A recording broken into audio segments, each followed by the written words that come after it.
Hello BookTube, I'm Mike and this is Riff Raff's Reading Renaissance. Today I want to do a report back on my reading in June month. Wow, what a month. I've got so much to talk to you about. There's an amazing amount of things. There's June on the Range, there's my spreadsheet report backs, there's unscheduled reads that even weren't on the spreadsheet. I want to tell you about a passion project of mine that's going to release the biggest video I've ever done. I want to talk about some new arrivals that tumbled into my life. I want to talk about a poetry party. I want to talk about new words I've learned, my plans for July. There's just so much. So stick with me for a while and let's see what it's all about. But let me start with a complaint. I'm feeling left out. BookTube is full from one end to the other of rocket summer this and big book summer that and summer and summer and summer. Meanwhile, some of us who live in the other hemisphere are not in summer. It's winter down south. But you don't need to feel too bad for me because I live in Durban, and winter in Durban sees lows of 14 degrees Celsius, that's 57 Fahrenheit, and highs of 22 degrees Celsius, that's 72 degrees Fahrenheit. So we barely do winter at all. Our big break comes at the end of the year in the hot months of December, again opposite to the north, and that's when we take our summer break. So I'm watching a bit enviously as you all go off on your summer break, but my time will come. Let's talk about June on the Range. June on the Range, I'm sure as you all know, is an event on BookTube created by the wonderful Michael K. Vaughan that looks at all things Westerns. Now, I have to say, Westerns is not a genre that I've been particularly good at reading.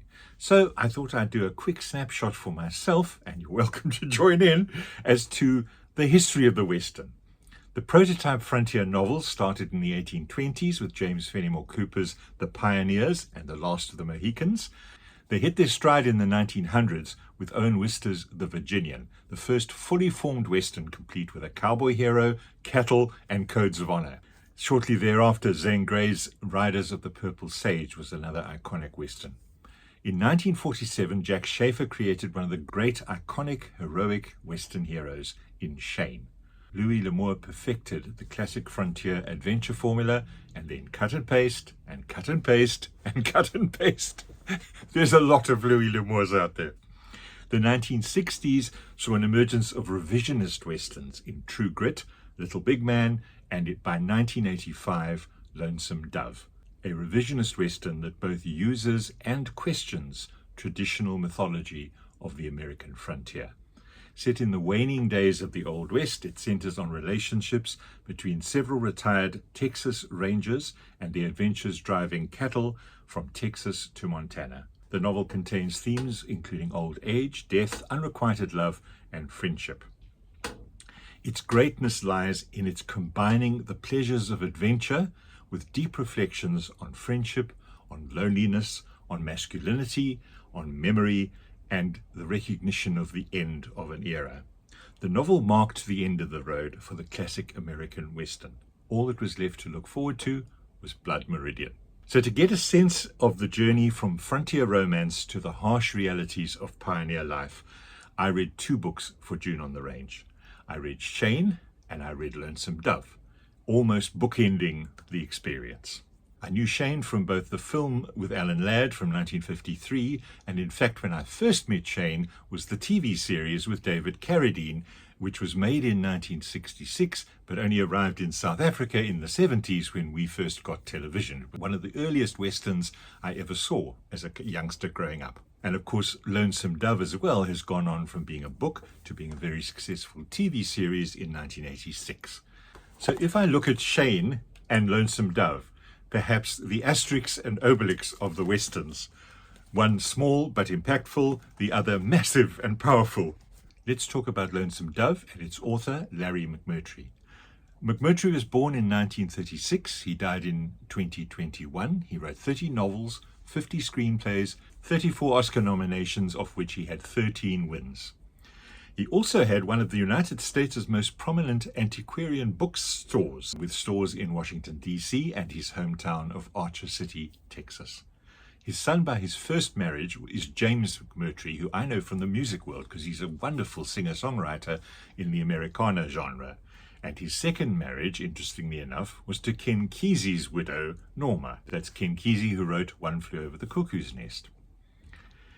Lonesome Dove is a Western epic, but it's more. It won the 1986 Pulitzer Prize, and the blurb on the copy I have says, "If you only read one Western novel in your life, read this one." And I have to say, having read it, I think I agree.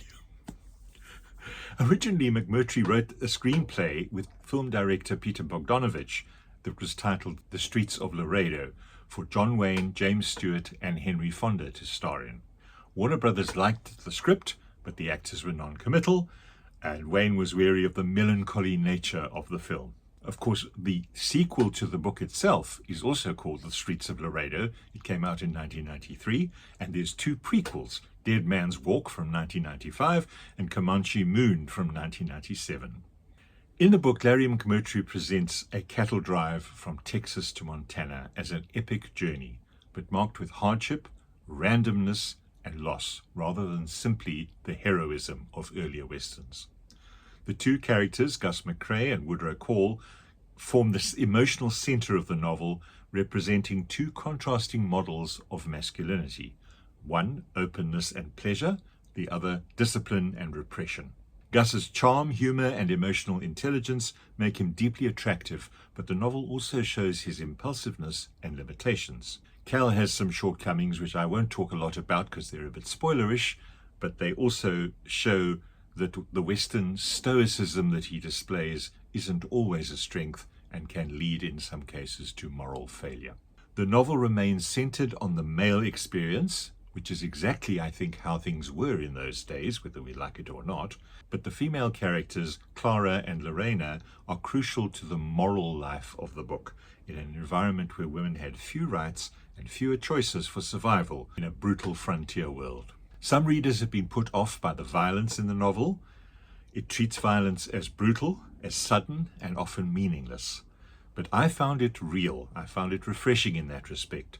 It resisted the glamorized shootout logic of older westerns and western films, which have not stood the test of time. The landscape in the novel is powerful and vast, but it's brutally indifferent. It does not reward virtue, and it does not punish vice in any moral pattern whatsoever. The book is haunted by aging, regret, and mortality, and the sense that the frontier world is already passing into history. The enduring significance of the work is how it simultaneously embraces and dismantles the mythology of the American West. The female characters, I think, are quite well realized, although I've heard some people, mainly female readers, not feel that way. At the risk of mansplaining, let me explain why I found satisfaction in the female characters, given that the true environment of the period was not one in which women had equal access to anything. Clara is modern, she's unsentimental, after terrible hardships and traumas. If I read you this passage. "You remember that," Clara said. "Do your best. If you happen to love a fool, you'll have my sympathy. Some folks will preach that it's a woman's duty never to quit once you've made a bond with a man. I say that's folly. A bond has to work two ways. If a man doesn't hold up his end, there comes a time to quit." The guys don't generally emerge well in the novel. He was almost too weak to walk and was worthless for several days, faint from grief over a woman who had done nothing but run away from him or abuse him almost from the day they married.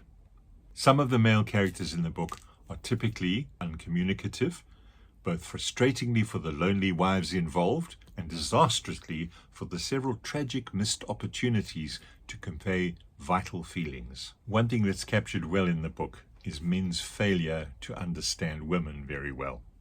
Kolo was watching her to see if she was hurt. He loved Clara completely and tried in small ways to make life easier for her, although he had concluded long before that she wasn't seeking ease. Often in the morning when she came down to the lots, she would be somber and would stand by the fence for an hour, not saying a word to anyone. Other times there would be something working in her that scared the horses. He thought of Clara as like the clouds, Sometimes the small black clouds would pour out of the north. They seemed to roll over and over as they swept across the sky like tumbleweeds. On some mornings, things rolled inside Clara and made her tense and snappish. She could do nothing with the horses on days like that. I've got more examples, but I'm not going to share them at the risk of spoiling the story for you. But there are numerous examples of the male characters failing to take action due to emotional repression, failing to cope, and dealing with unresolved anger and savage brutality that causes frustration and repressed rage, which ultimately boils over in a shocking display of violence. The book contains 2 real-life characters. Blue Duck, the Cherokee outlaw, is real. You can look him up on Wikipedia. He existed.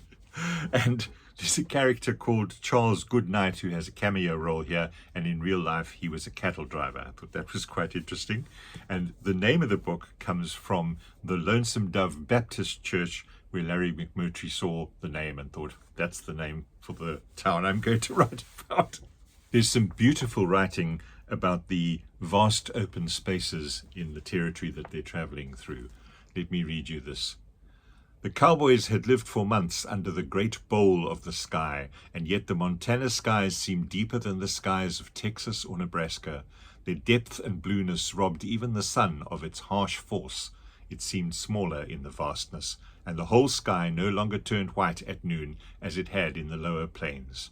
Always, somewhere to the north, there was a swathe of blueness, with white clouds floating in it like petals in a pond. There are examples where suddenly in the narrative you're reminded of the randomness and the brutality of the environment. The narrative will suddenly include a casual reference to the horrific death of a character who we had last seen still alive. And I even found a booktube reference. The ladies' magazine had stories and parts of novels in them, in many of which were ladies who led lives so different from hers that she felt she might as well be on a different planet. She liked Thackeray's ladies better than Dickens's, and George Eliot's best of all, but it was a frustration that the mail came so seldom. Sometimes she would have to wait for 2 or 3 months for her Blackwoods, wondering all the time what was happening to the people in the stories, reading stories by all the women, not only George Eliot, but Mrs. Gore and Mrs. Gaskell and Charlotte Young, but sometimes had a longing to do what these women did, to write stories. Before we look at the critical reception of the book, there are a couple of quotations from Larry McMurtry himself in interviews where he talks about what he was trying to achieve in this book. He says the source for his 2 main characters were in fact Don Quixote and Sancho Panza. He said, I read Don Quixote and I pondered the grave differences comically cast between Sancho and Don. Between the two is where fiction, as I've mostly read and written it, lives. He expressed dissatisfaction with the popularity of the novel, particularly after the TV miniseries. He wrote, it's hard to go wrong if one writes at length about the Old West. Still the phantom leg of the American psyche, although I had written about a harsh time and some pretty harsh people, but to the public at large, I had produced something nearer to an idealization, instead of a poor man's inferno filled with violence, faithlessness, and betrayal. I had actually delivered a kind of Gone with the Wind of the West, a turnabout I'll be mulling over for a long, long time. Interesting. The critics themselves were more enthusiastic. The New York Times praised the novel as thrilling and almost perfectly realized, calling it the great cowboy novel. The Washington Post praised its dialogue and the breadth of the plot, viewing each scene as freshly realized.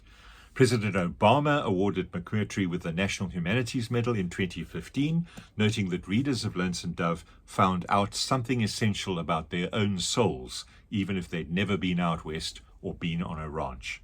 Stephen King described it as his favorite book of all time, and Steve Donahue places it at number 1 on his top 10 westerns of all time, describing the book as epic.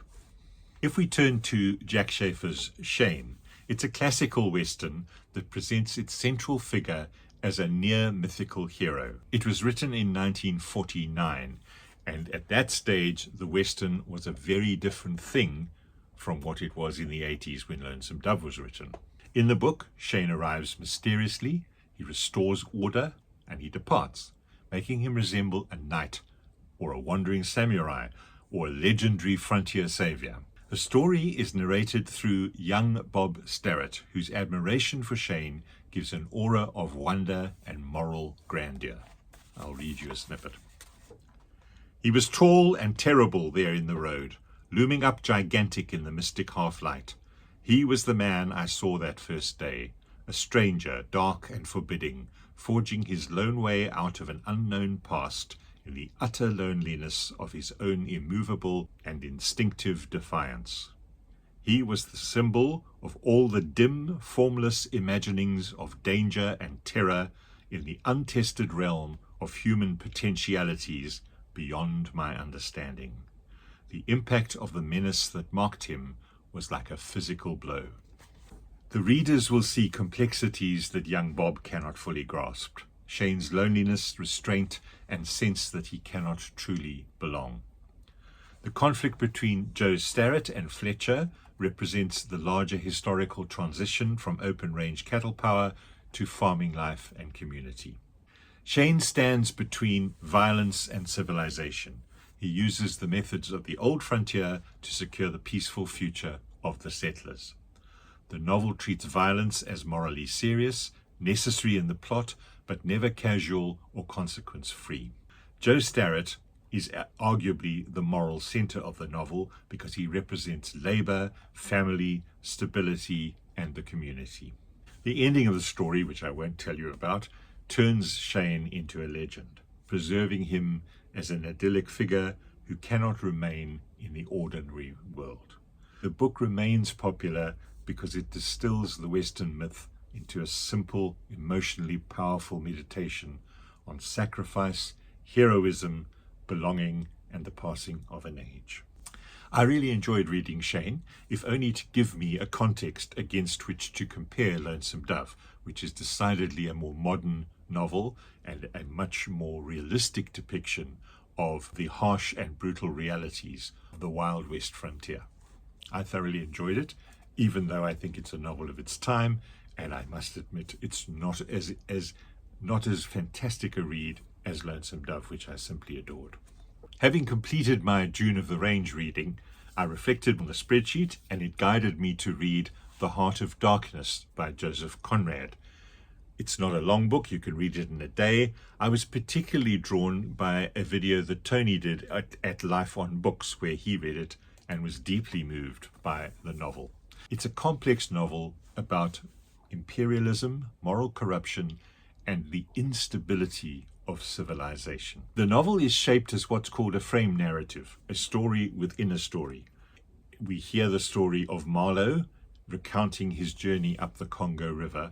That journey is both a literal voyage and a symbolic descent into psychological and ethical darkness, the darkness of the title. The book exposes the brutality and the hypocrisy of European colonialism, especially the gap between the imperial rhetoric and the economic reality of the exploitation. The film version of the novel was called Apocalypse Now and was made famous by the fact that Marlon Brando played Captain Coetzee, who's a central character in the book. Coetzee embodies the collapse of civilized restraint when power is unchecked and moral accountability disappears. The final phrase uttered by Coetzee in the book perhaps recognizes that corruption and the larger darkness of imperial violence. The frame narrative creates both distance and ambiguity, forcing us as readers to interpret everything through Marlowe's partial and sometimes troubled perspective. The prose itself is wonderful. It's dense and atmospheric and symbolic all at the same time. Whether it's talking about fog, the water shone pacifically. The sky without a speck was a benign immensity of unstained light. The very mist of the Essex marshes was like a gauzy and radiant fabric, hung from the wooded rises inland and draping the low shores in diaphanous folds. Only the gloom to the west, brooding over the upper reaches, became more somber every minute, as if angered by the approach of the sun. Then he talks about the darkness. I saw him extend his short flipper of an arm for a gesture that took in the forest, the creek, the mud, The river seemed to beckon with a dishonouring flourish before the sunlit face of the land, a treacherous appeal to the lurking death, to the hidden evil, to the profound darkness of its heart. He writes powerfully about the ominous silence of the river and the uncertainty. I left in a French steamer, and she called at every blamed port they have out there, for, as far as I could see, the sole purpose of landing soldiers and custom house officers. I watched the coast. Watching a coast as it slips by the ship is like thinking about an enigma. There it is before you, smiling, frowning, inviting, grand, mean, insipid or savage, and always mute with an air of whispering. Come and find out. This one was almost featureless, as if still in the making, with an aspect of monotonous grimness. The edge of a colossal jungle, so dark green as to be almost black, fringed with white surf, ran straight like a ruled line, far, far along a blue sea whose glitter was blurred by a creeping mist. The sun was fierce, the land seemed to glisten and drip with steam. Wonderful writing. The work has been criticized for its representation of African people, especially by Chinua Achebe in 1975, who argued that it reproduces dehumanizing colonial assumptions in that Africans are seldom allowed to speak or even exist as individuals in the book, while Africa becomes a backdrop for the moral dramas of the Europeans, with words like savages, prehistoric, wild, howling, and shadows. Africa is reduced to a symbol of European fears and anxiety, words like darkness, primitiveness, humanity's buried instincts, rather than a place. Critics ask, in a book about colonialization, why do the colonized have so little voice? Even while criticizing imperialism and colonialism, Conrad relied on racial stereotypes common among Europeans of his era. Defenders of Conrad see one of the greatest condemnations of colonization, with the Belgian enterprise in the Congo seen as greedy, hypocritical, violent, and destructive. I'll read you a passage. This devoted band called itself the El Dorado Exploring Expedition, and I believe they were sworn to secrecy. Their talk, however, was the talk of sordid buccaneers. It was reckless without hardihood, greedy without audacity, and cruel without courage. There was not an atom of foresight or serious intention in the whole batch of them, and they did not seem aware that these things are wanted for the work of the world. To tear treasure out of the bowels of the land was their desire, with no more moral purpose at the back of it than there is in burglars breaking into a safe. The European civilization is seen as corrupt and morally bankrupt. There is also argument that Conrad was depicting Marlowe as a flawed, prejudiced character rather than the writer himself, and Conrad was using his own experience in the Congo, which had horrified him. The book was written in the 1890s and was considered radically anti-imperialist for the time. The tensions around this book, both inside the book and in the debates surrounding the book, make the novel both historically important and ethically difficult. It critiques empire, but it also reflects the prejudices of the times. Its lasting significance, I believe, lies in the unsettling exploration of how quickly civilization can become a mask for greed, violence, and spiritual emptiness. I think it was a worthwhile read. Each month, my spreadsheet also guides me to read from my collection of short stories by various authors as an attempt to try and get more of a taste of them than I could get by simply waiting to read all their novels. And this month, the selected book from which I was to read short stories was this wonderful thing called Wodehouse on Wodehouse. I was captured by the front page which says, sheer pleasure. To read Wodehouse on Wodehouse is to read Wodehouse. That's Anthony Burgess. So, in fact, it's an absolutely delightful book. It was Richard Burton who said in his diaries that Wodehouse perfected the formula and never strayed from it again. But this is an absolute joy to read. It's actually autobiographical. In fact, it's a combined volume of 3 books, which together make up Wodehouse's autobiography. That's Bring on the Girls, Performing Flea, and Over 70. The writing is exactly what you'd expect from Wodehouse. If I read you just a short excerpt, you'll know exactly what I mean.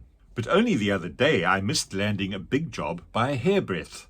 Somebody gave me an introduction to Lee Schubert, and I raced round to his office. "Good morning, Mr. Schubert," I said. "I write lyrics. Can I do some for you?" "No," said Lee Schubert.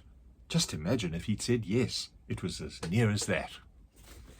I laughed out loud when I heard that first, but it's very typical of the fun writing in the book.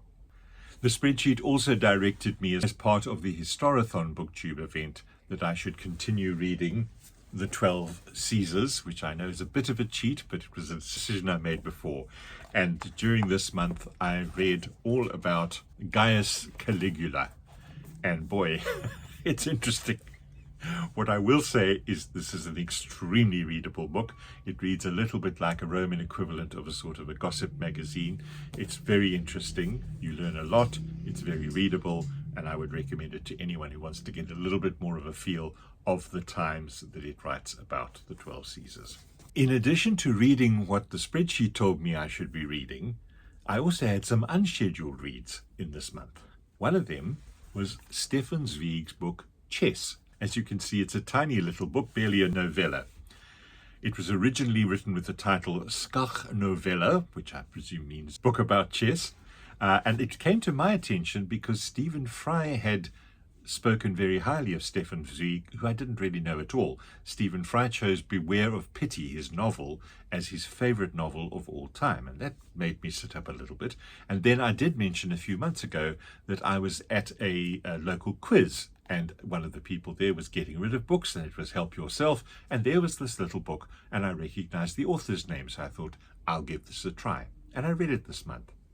I would say that for a book this size, it packs a significant punch in terms of psychological, political, and philosophical depth. Zweig was born in 1881, and he belonged to the cosmopolitan world of the Austro-Hungarian Empire. He believed passionately in European culture, humanism, intellectual exchange, and internationalism. He believed in a Europe of books, music, ideas, and conversation. I have to say it sounds quite an attractive proposition. But sadly, the rise of Nazism destroyed that world. And as a Jewish writer, Zweig was forced into exile. And he watched Europe descend into nationalism, censorship, war, and genocide. When he wrote this novel, he had lost faith in the civilization that he loved and its ability to survive.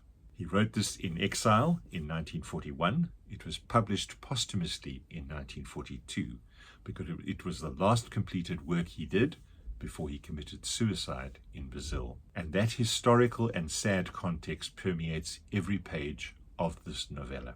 The plot is about a ship sailing from New York to Buenos Aires, and our narrator encounters two people on that boat, the reigning world chess champion and a mysterious Austrian exile.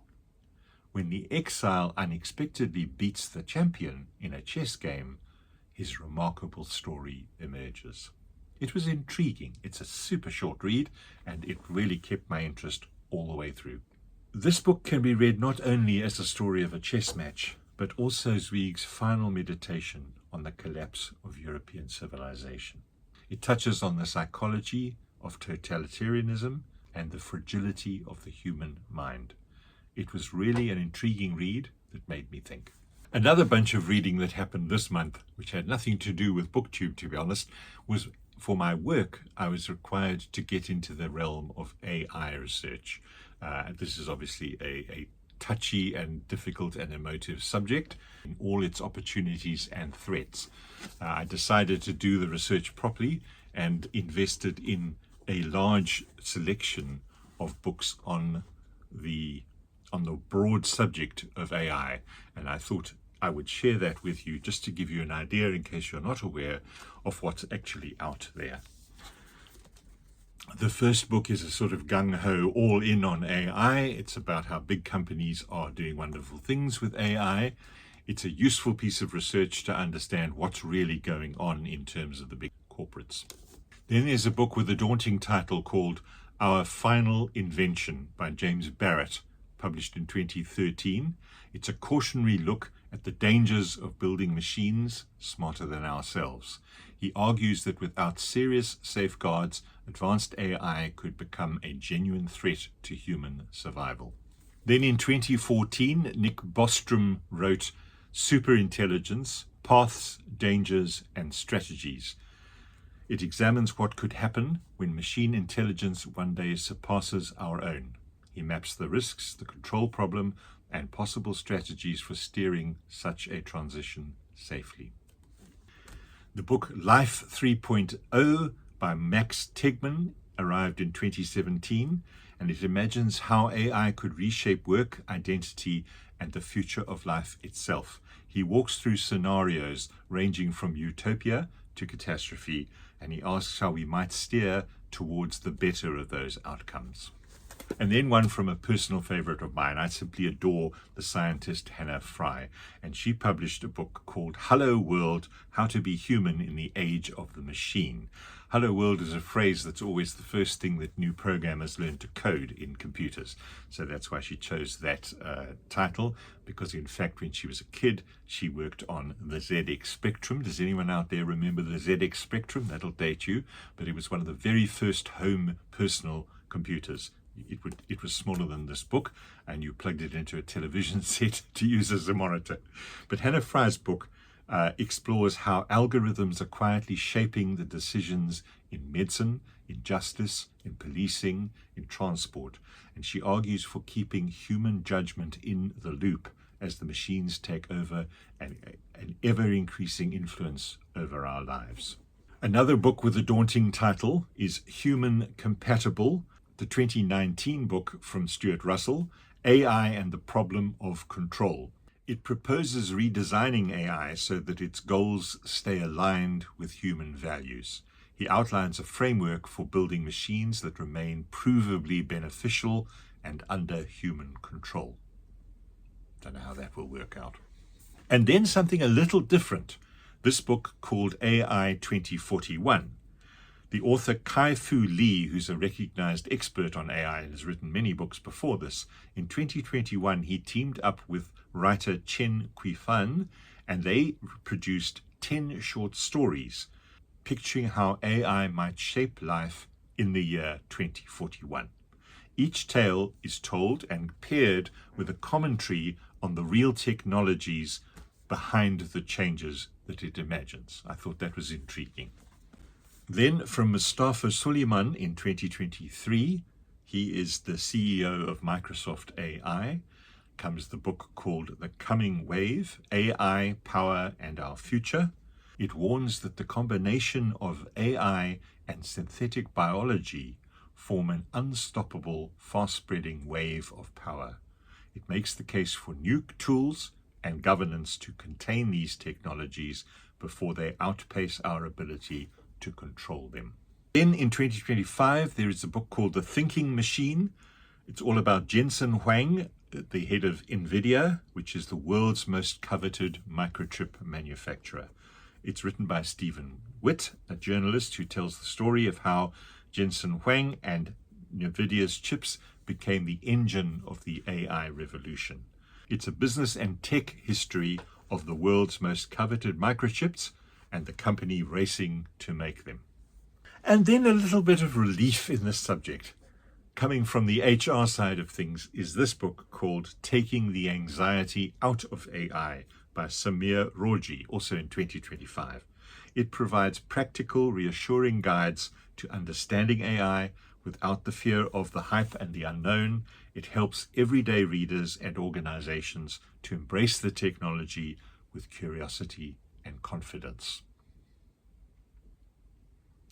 So that's an interesting catalogue of books covering the whole gamut of the emerging technology.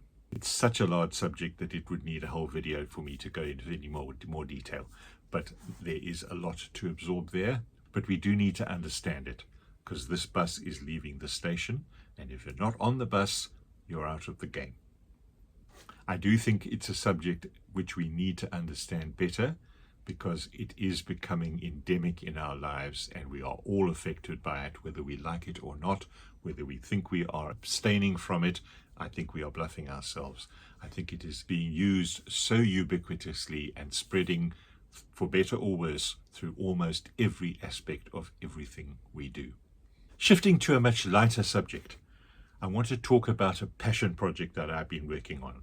You may be aware that I've been on BookTube just about a year. I recently passed a nice milestone in terms of subscribers, for which I'm extremely grateful. I've been toying with what to do about this, and I had an idea prompted by a comment from one of my wonderful subscribers, and that is about producing a canon.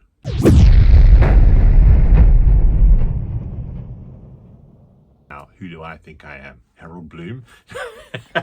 No, I have a video going up on Friday. It's the anniversary of the first video I posted on BookTube a year ago. And it tackles the question of what do you read if there's more books left than time, which is the reality for most of us, particularly those of us who aren't spring chickens. I talk about reading with intent, and I talk about reading for joy and discovery. And in my year in BookTube, I have spent that year researching from many sources, from books, from online lists, and with an extensive spreadsheet, which I'm going to spare you, to develop what I'm calling the Riff Raff's Reading Renaissance Canon. Canon is defined as an authoritative, officially recognized, essential, and central to the literary tradition.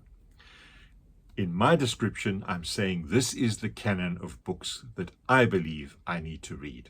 I'm not saying this is the canon for anyone else, but I am sharing with you, after a full year of researching with quite a lot of effort and depth, my decisions about what books need to be read. It's not prescriptive, it's subjective. As I always say, the same as I say for my spreadsheet, it's a guide, it's a map, it's not a legal contract. But it is the Riff Raff's Reading Renaissance Canon, and it's coming out next Friday.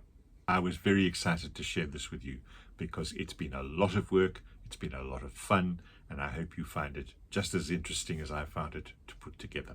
The next thing I want to talk to you about is the new arrivals that tumbled into my life during the month of June. There were a lot of sales, there were a lot of finds in charity shops, and therefore there's a lot of books to go through. So I'll go through at a fairly cracking pace, and you can look up yourself any of the books that take your fancy.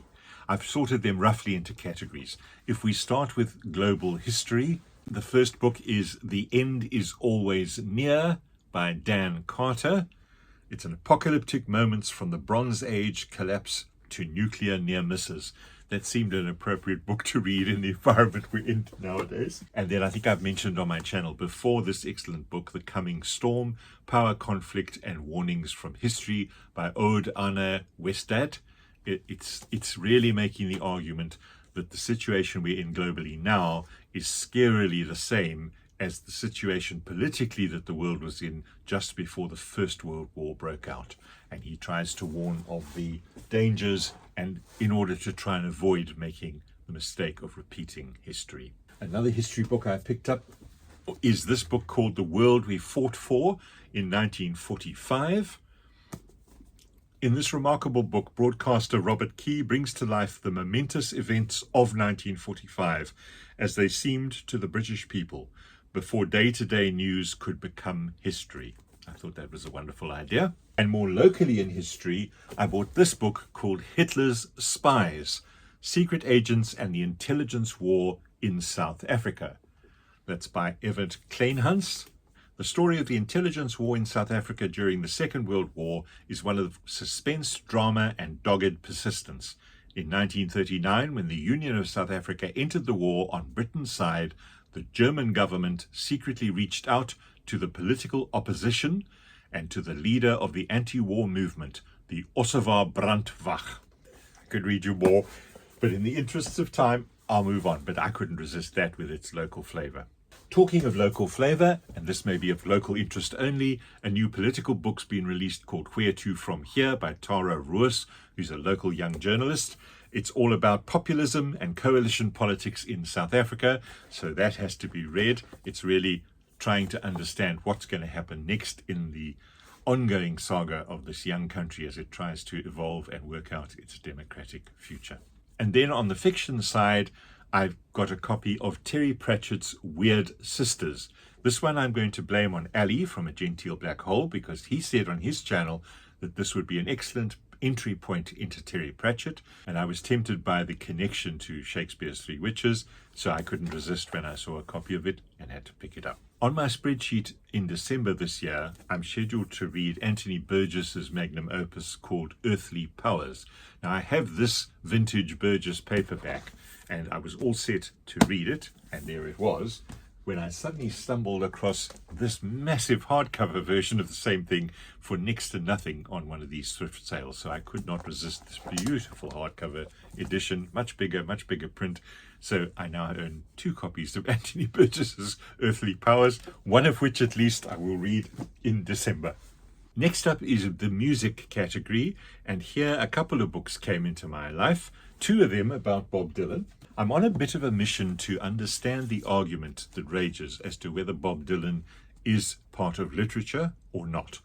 As you will know from my channel and others, there's strong opinions both ways. And I've found 2 books which I thought would help me understand the debate a little bit better. And perhaps once I've had a chance to absorb them, there may be a video here.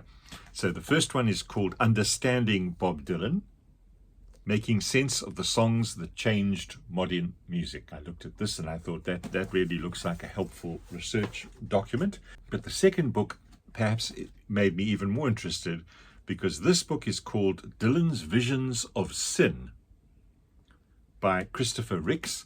It says, admirers of Dylan know that his lyrics have a special concentrated power. Rick's achievement is that he explains, word by word, where that power comes from and how it works. There's a statement on the back that says, for an understanding of the sheer poetry of Dylan's lyrics, the most important book is Christopher Rick's Dylan's Visions of Sin. So I couldn't resist that, and it had to come along. Another great find in the music sphere was Cat Stevens's autobiography called On the Road to Find Out. Obviously, Yusuf Cat Stevens, as he's now known. In the whirlwind of 1960s London, amid protest anthems and psychedelic sounds, Cat Stevens rose to fame almost overnight. It's a large book, 528 pages, but it's an interesting story, I'm sure, and that had to be added to the music section of the library. Staying with music performers, but in this case a comedic music performer, is Billy Connolly, who's released this book called Rambling Man, My Life on the Road. You see there he is with his traveling duffel bag and his trusty guitar case. I couldn't resist this either. When Billy set out from Glasgow as a young man, he never looked back. He played his banjo on boats and trains, under trees and on top of famous monuments. He danced naked in snow, wind and fire. He slept in bus stations, under bridges and on strangers' floors. He traveled by foot, bike, plane, ship, sleigh, even piggybacked to get to his next destination. That sounds like a wonderful story that I need to experience. Then the next book in the music section, there's a lot of music books this month, is Body and Soul. This is a novel by Frank Conroy, and this book is officially Caden Conley's fault, because Caden did a tag called The Sound of May tag, and I did a tag myself, and you can see that there if you want to. But Caden talked in his tag about this book as perhaps the best novel, I think if I remember correctly, the best novel he's ever read, or perhaps at least the best about music. And I thought that was too intriguing. I understand Steve's also a fan, so I thought I needed to look into this.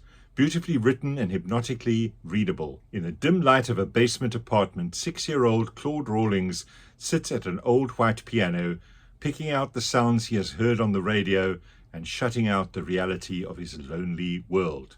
The setting is 1940s New York, the city that is long gone, replaced by another city of the same name.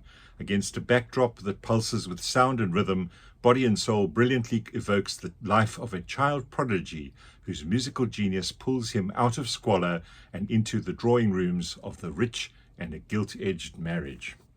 There we go. Thanks very much, Caden. It's always nice to be able to know who to blame in BookTube, because it helps assuage the guilt of the ever-increasing TBR. Then the Russians are coming in the form, in this case, of this beautiful version of Anna Karenina by Leo Tolstoy. You may know I already have War and Peace in this edition, and I have read Anna Karenina in a much more humble little paperback edition, and it was only a matter of time until I spotted a special and got myself this beautiful copy so that the two Tolstoys can sit together. I don't normally do this. I'm not big on matching books, but these two are somewhat special in my own personal reading journey, Anna Karenina being the book that basically started it all for me, and therefore I indulged myself with that book. And on the subject of Russians, I've been looking out to top up my library for some of the other Russians that I feel one must get to. In this case, Dostoevsky. And this month I found two very reasonably priced. There is The Idiots. In this, my research suggests that this translation is the best one. It is translated by David Macduff, and I've done a lot of research on the various translations.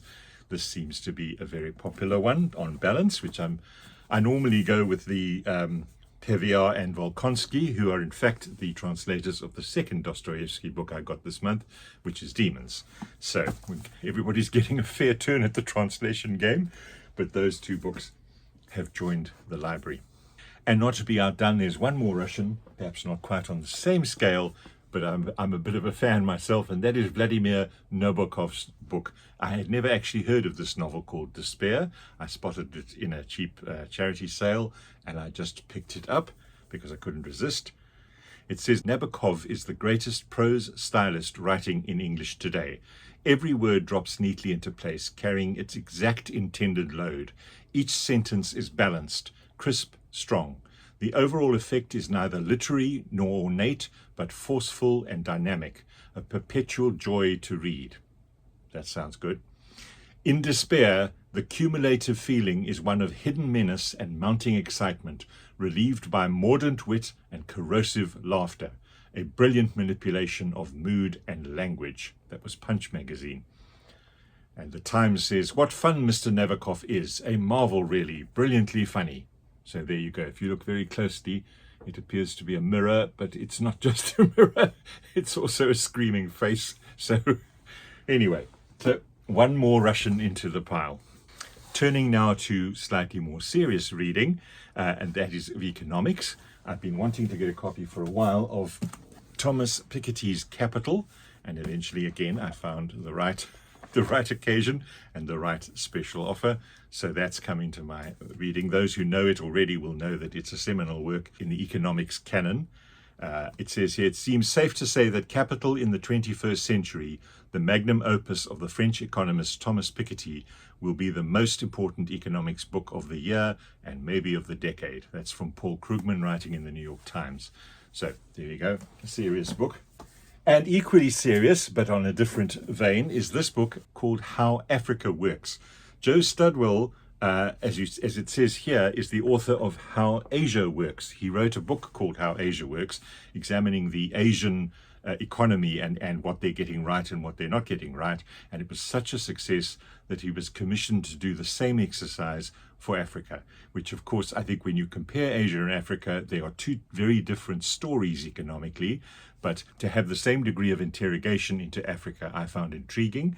And the byline here says, success and failure on the world's last developmental frontier. Bill Gates at the top says, it challenges outdated narratives, compelling.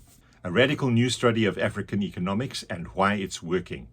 New dams on the Nile, the world's fastest rate of agricultural growth, growing export markets, investment booms, Africa is surging. Why then do myths about underdevelopment, unproductive land and overpopulation persist?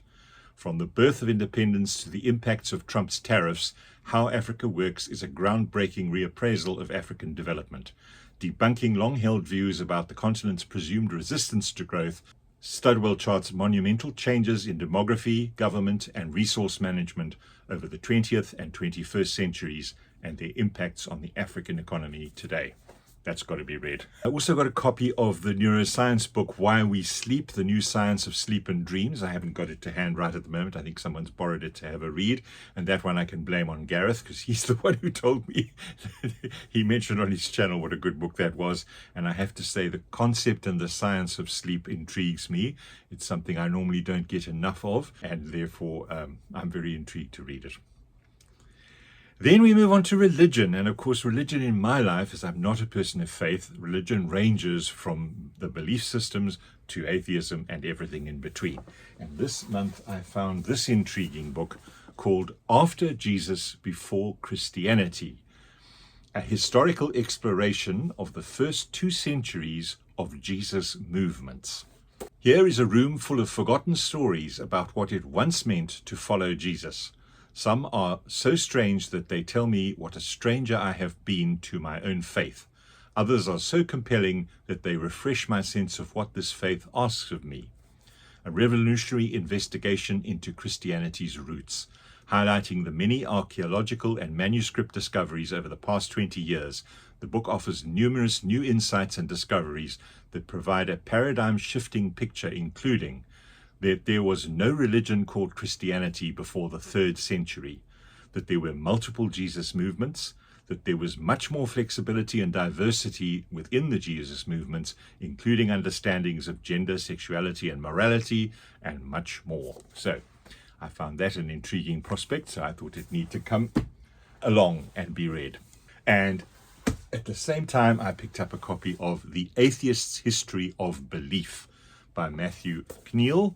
What first prompted prehistoric man sheltering the shadows of deep caves to imagine our first gods, and why have we continued to imagine them to this day? It's obviously an atheist perspective, but I thought that would be a very interesting read. In the field of philosophy, I picked up something I've been looking for a while, Aristotle's Nicomachean Ethics. It's just a work that gets referenced a lot, and I've never actually had a chance to read it, so I thought I should give it a chance. Hailed by Dante as the master of those who know, the Greek philosopher Aristotle surveyed every field of learning known to the ancient world and pioneered the science of psychology and logic. A disciple of Plato and the tutor to Alexander the Great, Aristotle was a prolific writer, although many of his works have been lost. His treatises, used by the students of his famous Athenian school, the Lyceum, exerted a profound and lasting influence on Western thought. Then some essays. I found 3 books of essays. The 2 I found from J.M. Coetzee are called Stranger Shores, which are essays from 1986 to 1999. And the second one is essays, it's called Inner Workings. It's essays from the year 2000 to 2005. Now, these I'm going to blame on David Novak at David Novak Reads Poetry, because in an exchange in response to my video on the novels of J.M. Coetzee, which you can see the video I did here, David made a response back that he hadn't read much of the novels, but he had read the essays and he'd really enjoyed them. So these ones I'm going to blame on David. Thanks very much, David. They appear to be wonderful, because he writes about everything from the South African Rugby World Cup that happened in 2010 to Dostoevsky, Borges, Salman Rushdie. He's writing Daniel Defoe. He's got opinions on all the writers, and to me, having become a fan of Coetzee's style of writing, I'm very keen to see Graham Greene's in here, Samuel Beckett, Walt Whitman, Arthur Miller, Philip Roth, Nadine Gordimer, Gabriel Garcia Marquez. So he's writing about the writers, and I thought that was irresistible. So those 2 had to come along as well. And the third set of essays I got was one from Gore Vidal. It's called Selected Essays by Gore Vidal. It says, Vidal has a fierce, uncontaminated sense of what's right and wrong, and he expresses his most intimate opinions fearlessly. This new selection brings together the best of his essays, comment, and criticism from his 50-year writing career. So I thought that was irresistible, and it sits there proudly next to J.M. Coetzee. Then something really special that I didn't know existed. I wasn't looking for a Christmas book, but I found a Christmas book, and I found a Christmas book called A Christmas Story, but the reason I bought it is it's by my friend Richard Burton. Now, you know, if you've watched my channel at all, that I'm a huge fan of Richard Burton, but there he is looking handsome on the back cover, but I didn't even know he had written a book. It's a tiny book, so he's barely written a book, to be honest. It's all of 29 pages long, but it says in the front here, Burton has been quoted as saying he would rather have been a writer than an actor. A Christmas Story is singular proof that the ambition is not misplaced. It is a truly memorable tale that will seize and hold the heart of every reader. Autobiographical in tone, the story is told from the point of view of an 8-year-old boy living in such a Welsh mining town as the one in which Burton himself spent his childhood. So I'm going to put this aside for the Christmas season and really look forward to reading that. That was a completely unexpected surprise. And just when you think I've run out of surprises for you, here's something really strange. I found a book of poetry, but if I told you about this book of poetry, I don't think you'd believe it existed, because it's called The Poetry of Business Life, an Anthology. Can you imagine a book about poems about business? Really? I'll just read you one. It's called I Have Arrived by Natasha Josefowicz. I have not seen the plays in town, only the computer printouts. I have not read the latest books, only the Wall Street Journal. I have not heard the birds sing this year, only the ringing of phones. I have not taken a walk anywhere but from the parking lot to my office. I have not shared a feeling in years, but my thoughts are known to all. I have not listened to my own needs, but what I want, I get. I have not shed a tear in ages. I have arrived. Is this where I was going? There's a whole lot of them here. It says here, business has long played second fiddle to love, death, nature, and religion on the poetic stage. That's certainly true. Now, for the first time, the poets of business take center stage, celebrating the human face of enterprise. With humor, pathos, fresh insight, and occasional anger, they create an authentic and unprecedented drama of the world of business and its people. There's poems from W.H. Auden, James Autry, Geoffrey Chaucer, Ogden Nash, and Lord Tennyson, amongst many other more modern names here. So, isn't that strange?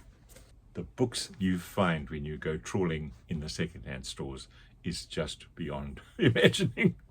Having just read you a poem, albeit a business-related poem, I want to talk about poetry a little bit more, because one of the very exciting things that happened this month is that Ali from A Genteel Black Hole ran the second edition of his poetry party. Now, he ran a first version, which I was not around for, or I was not aware of in time to be part of. He ran what he called a poetry party in honor of his late mother, who used to hold physical parties where people would come around with poems and entertain each other.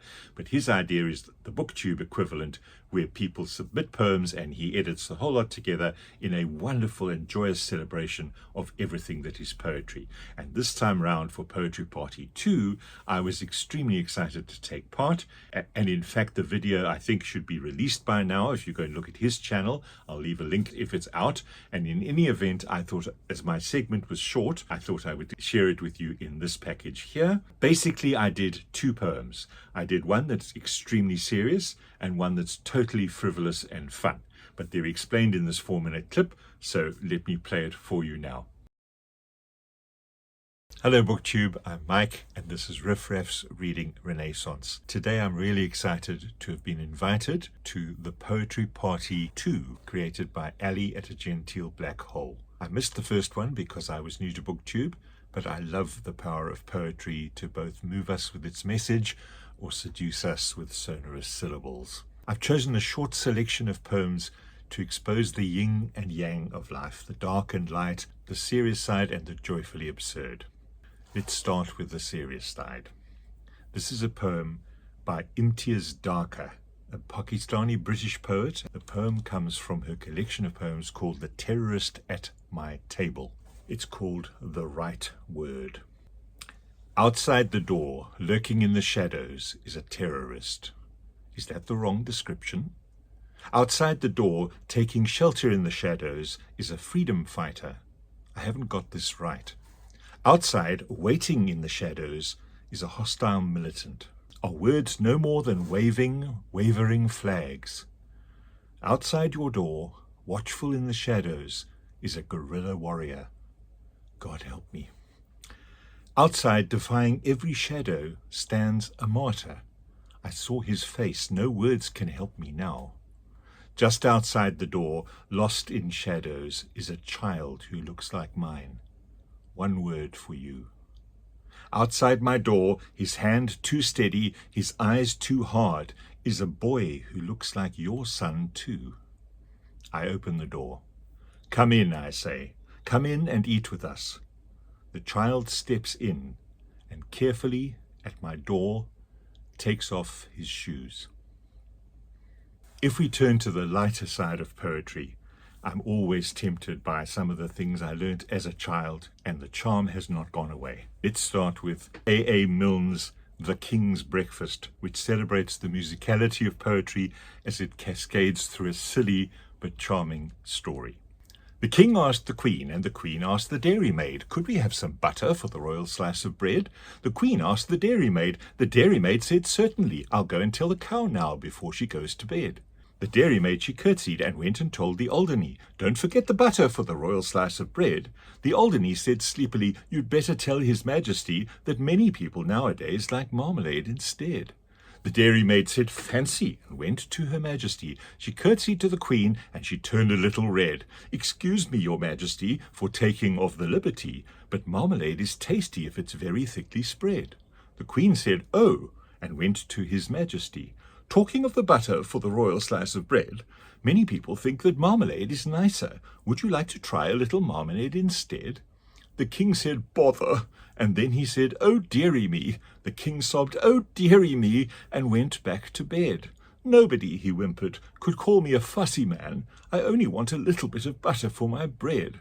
The queen said, there, and went to the dairymaid. The dairymaid said, there, and went to the shed. The cow said, there, I didn't really mean it. Here's milk for his porringer and butter for his bread.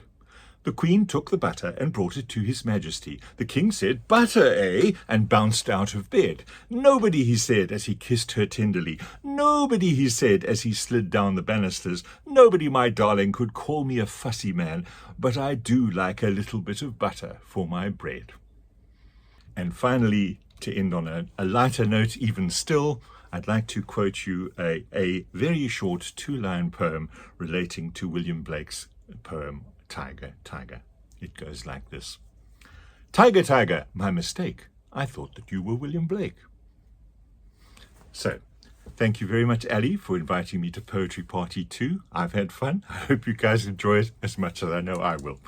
Bye-bye now. So thanks again, Ali. Poetry Party 2 was just wonderful, and I'm already looking forward to Poetry Party 3. When I read books, and particularly classics that are written with such great prose and style, I like to keep a track record of new words that tumble across my conscience so that I grow my vocabulary by reading. 3 words for you this month. I learnt what trireme means. It's an ancient Greek Roman war galley with 3 banks of oars. I learned what prestidigitation means. It's basically conjuring tricks of the type that a magician does. And I learned what geodesic as an adjective means. It's the shortest line between 2 points on a sphere or curved surface. So, 3 new words to file away in my vocabulary. Let's now talk about plans for July. June, of course, was my birthday month. And the nice thing about that was I got to choose myself a present. And I thought, what do I need most at the moment? And if you look behind me or around this room, you will get a feeling that it's fairly obvious what I need.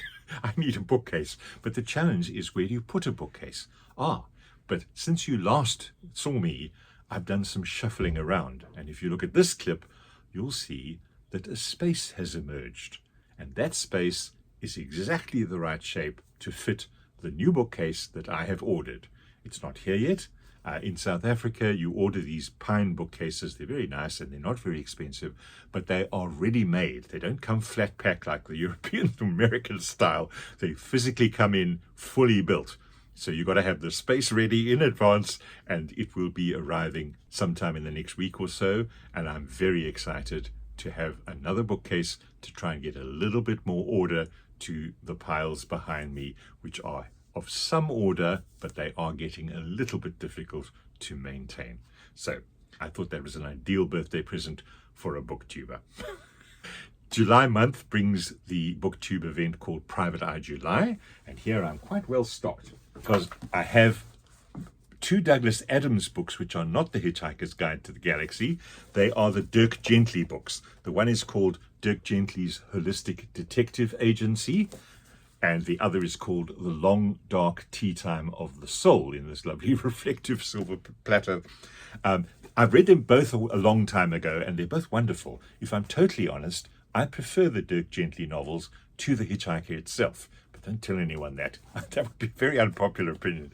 But so I'm quite keen to see whether we can fit those into the reading schedule as a sort of a reminisce to see whether they're as good as I remember them being. But if that doesn't tick the box, then I've also got the Raymond Chandler Omnibus. And if I look quickly inside, it's got 4 stories: The Big Sleep, Farewell My Lovely, The High Window, and The Lady in the Lake. I think The Big Sleep is probably the one I would aim for, because that I know nothing about Chandler. I haven't read any of his books, but I know he would qualify for Private Eye July, and I know that The Big Sleep is one of his big novels. So that's probably the one I would start with. And if I find that that doesn't take my fancy, I've also stumbled across the mammoth book of great detective stories. And this is just everybody you can imagine. P.D. James, Wilkie Collins, Ellery Queen, G.K. Chesterton, Antonia Fraser, Baroness Orczy, Agatha Christie, George Simenon, Leslie Charteris, Raymond Chandler, Roy Vickers, Dorothy Sayers, and many more. So I simply can't go wrong. This is a huge and unique volume. It contains 4 anthologies by Herbert van Tol, featuring 35 of the best detective stories ever told. The stories range in style and setting from the mean streets of Raymond Chandler's New York to the classic English whodunit by Agatha Christie, and offer an unmissable treat for detective fans. So I'm well stocked for Private Eye July, whichever way we decide to go. And the other thing that will be part of my July reading, and in fact I have already started, is reading Ursula K. Le Guin's The Dispossessed. I read earlier in the year The Left Hand of Darkness, and I absolutely loved it. The reason I chose to read that then and this now is that Gareth at Book Songs and Other Magic is hosting a group read and a live discussion session of all the Hainish novel cycle of Ursula K. Le Guin. Now, the full cycle that they're all reading is a bit too much for me with my spreadsheet and novels that I need to get to and the limited amount of reading time I have. But I did want to read her 2, I think, greatest novels based on all the research I can do, and that's The Left Hand of Darkness and The Dispossessed. I think this is Gareth's favorite one, and many people will pick The Left Hand of Darkness as their favorite. So in any event, they very kindly let me sit at the back of the classroom and gate crash the discussion just for the one book of The Left Hand of Darkness, and who knows, if I read this in time, I might just be able to persuade them to let me sneak in again and chat to them when it's time to talk about The Dispossessed. So that's high on my reading list. As you can see from the sticky tabs, I've already started, and I'm already finding it a worthy book and an interesting read. So, what a month. Really, I can't believe how much joy and discovery I'm succeeding in finding in my journey of Renaissance and discovery of literature, what's out there in all its shapes and sizes, across non-fiction, fiction, everything you like. Just great, great, great books to make your life a little bit richer as you go along. So thank you for accompanying me on this journey. I'm excited. I hope I've entertained you along the way. And if so, I hope if you haven't already subscribed, please consider liking and subscribing and all the stuff that drives this algorithm that gets me out to more people. It's gratifying to think more people want to watch me than used to. That's a nice feeling. And of course, if you really want to help my channel, comments are perhaps the richest currency for the algorithm. I love reading your comments. I respond to all of them. I'm still of a scale that I could do that, which is part of the fun of BookTube. And in any event, thank you for your company. I've enjoyed it. I hope you have as well. And until we see you again next time, I'll say bye-bye now.